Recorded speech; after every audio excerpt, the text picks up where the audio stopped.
লোপার ঘরকন্যায় তোমাদের সবাইকে স্বাগত। শুভ বিকেল বন্ধুরা। আর আজকে আমি ব্লগটা এখন থেকেই স্টার্ট করছি। আর এই সামনের বাড়ির এই টগর ফুলের গাছটা দেখেছো কীরকম সাদা হয়ে টগর ফুল ফুলে ফুলে ভরে আছে। আর এই যে দেখো মা কেটে রেখে দিয়েছে, এই ছাদ থেকে রোদে শুকোতে দিয়েছিল, নামিয়ে নিয়ে এসছে। মোটামুটি এখন তো সবার বাড়িতেই আমের আচার, আমের চাটনি হচ্ছে। আর এই যে ছাদে না এই কটা ফুল ফুটেছে, মাকে বলেছিলাম যে ছাদে কি ফুল ফুটেছে ছবি তুলে নিয়ে আসো।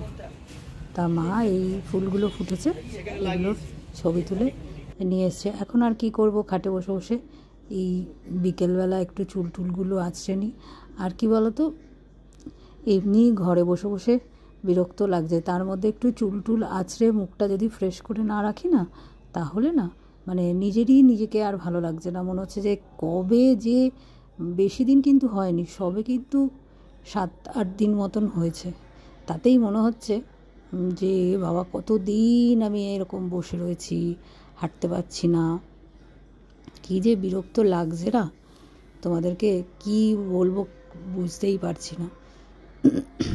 যাই হোক, এখন তো আর রান্না বান্না এটা সেটা তোমাদের সাথে শেয়ার করতে পারছি না। আর কি,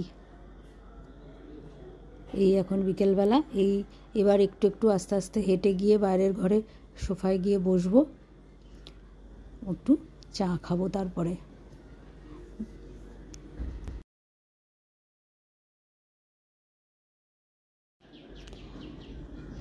আমাদের বাড়িতে সেলাই ফোড়াইয়ে এক্সপার্ট সবাই, শুধু আমি বাদ দিয়ে। আমি কোনো দিনও ইন্টারেস্ট পেতাম না। ওই আমাদের সময় আগে ছিল না ওয়ার্ক এডুকেশানে সব সেলাই করে করে সেই জমা দিতে হতো, সায়া কাটিং, ব্লাউজ কাটিং, এই সমস্ত ছিল। তারপরে বিভিন্ন রকম স্টিচ করে এই ছোট ছোট রুমালের মাধ্যমে দেওয়া। এই দেখো এখন চা খাচ্ছে, এই মা চা খাচ্ছে। আর এই পাশে দেখলে সেজমা হচ্ছে আমার সেজো মাসি, সব সেলাইয়ের এক্সপার্ট। এখন মাসি এখন একটা চট বানাচ্ছে।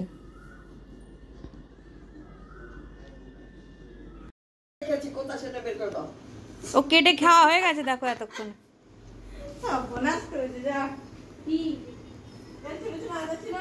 আমি এখন আদা নেই, দুটো শিকড় বেরিয়ে আছে, আরেকটা আছে, আরেকটা শিকড় দেখতে পাই, আরেকটা আছে, বাবা আদা গাছে করবে, আরেকটা আছে, আরেকটা বের করে দাও। ওখানে ছাদে ফুলকপি বাঁধাকপি সব হয়ে গেছে, শুধু আদাটা বাকি। কেন আদাও আমার হয়ে গেছে। কি নাম জানি না, এই জোস্তা, আরে জোস্তা বড় বড় বড় জোস্তা, হ্যাঁ আমার গর্দান দিয়ে দিতে না, আমি না ফেলে যদি না এই দেখো তোমাদের দাদা আজকেও ফুচকা নিয়ে এসছে। আর মা তো খুব, আমিও যদিও বললাম যে না রোজ রোজ এনো না, এগুলো খাওয়া তো রোজ রোজ ভালো না। তা যাই হোক, মাও খুব বকাবকি করলো, রোজ রোজ খেলে পেট টেট খারাপ হবে। এখন ঘরে বসে আছি, একদম বাইরে হাঁটাহাঁটিও করতে পারছি না, গ্যাস ট্যাস হয়ে যাবে। যাই হোক, তা আজকে দিনটা খেয়ে নি, বুঝলে। তা ছেলেও কাজ থেকে ফিরে এসছে, ও স্নান টান করে নিয়ে ফ্রেশ হলো। আর এরপরে ও খাবে একটু কফি। তা ওকেও বললাম যে খাবি, তাহলে একটা দুটো খা।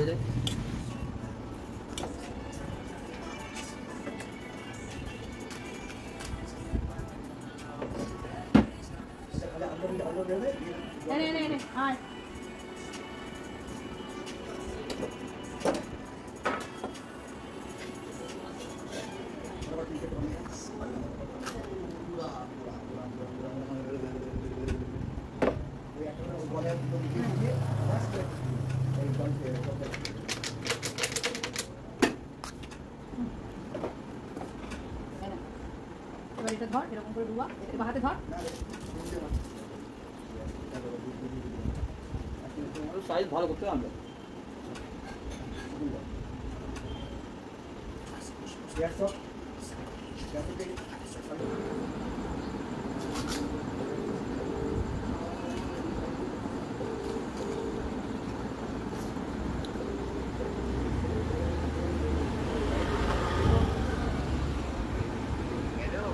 হ্যাঁ ফোন করেছিলেন, আমার তো মধ্যে সাইলেন্স হয়ে গেছে।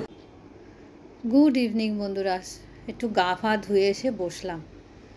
ফুচকা টুচকা খেয়েছি তো, এখন ছেলে গেল জিমে, আর একটু গাটা ধুয়ে ফ্রেশ হয়ে এসে বসলাম। কি বাজে লাগছে দেখো, চুলগুলোর অবস্থা দেখেছো? ওই হেনা করা হয়নি, এইগুলো একটু একটু সাদা হয়ে যাচ্ছে, বয়স হচ্ছে বুঝেছো, বয়স হয়ে যাচ্ছে না, একটু একটু সাদা সাদা হয়েছে। হেনা করলে বোঝা যায় না, এই হেনাটা তো করা হয়নি এখন, আর এর মধ্যে আর হবেও না। এখন এই দাঁড়িয়ে তো স্নান করতে পারছি না বেশিক্ষণ, মানে বসে যে স্নান করব সেটা তো পাচ্ছি না, খুব অসুবিধা হচ্ছে। যাই হোক, কী সাংঘাতিক কাণ্ড ঘটলো বলো এই যে কাশ্মীরে, এই যে দুর্ঘটনা, মানে প্রত্যেকটা মানুষ কত কষ্ট করে বলো, কাশ্মীরের মতন জায়গায় লোকে ট্যুরে যায় ভূস্বর্গ দেখতে, কত টাকা খরচ করে, কত কিছু, কত দিন ধরে প্ল্যান করে, কত টাকা খরচ করে মানুষ একটু ভূস্বর্গ দেখতে যায়। আর সেখানে যদি এরকম, কি সুন্দর, তো আগের থেকে কোনো দিন তো এরকম হয়নি যে পর্যটকের ওপর হামলা হওয়া। আমরাও গেছিলাম 2014-এ, তখন তো আর মানে আমার এই ফোন, স্মার্টফোন ছিল, কিন্তু তখন তো ইউটিউবের ব্যাপারটা এরকম ছিল না, বা সেরকম কিছু ছবি আছে, অনেক ছবি আছে। তাই ভাবছিলাম বেতাব ভ্যালি গেছি, তারপরে এই বৈশরণ ভ্যালি যেটা হয়েছে এটা সেই সময় ছিল কি না মনে নেই। গুলমার্গ গেছি, তখন তো গুলমার্গে আমরা গেছিলাম 14ই ডিসেম্বর 2014 সালে। আমার হাজব্যান্ডের অফিস থেকে, মানে কোম্পানি থেকে ট্যুর করিয়েছিল, মানে টোটাল আমরা গেছিলাম 72 জন একসাথে।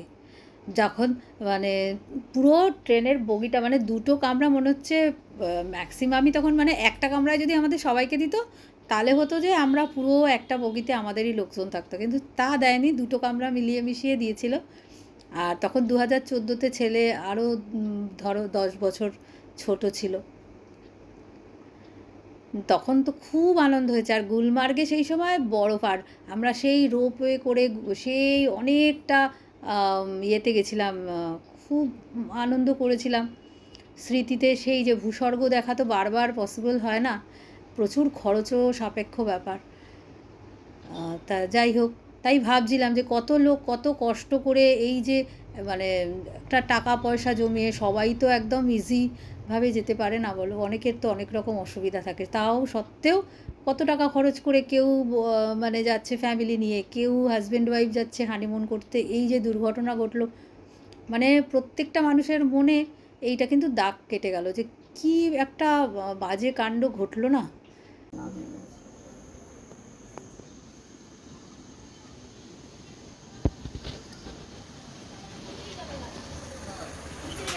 দাদা চাবিটা নাও।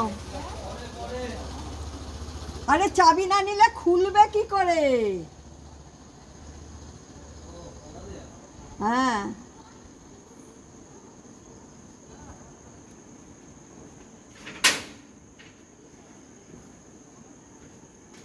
এই যে পাম্পটা নিভিয়ে দিও বাপ। এই যে ওর খাট, এটা সরালেও খুব খেপে যায়।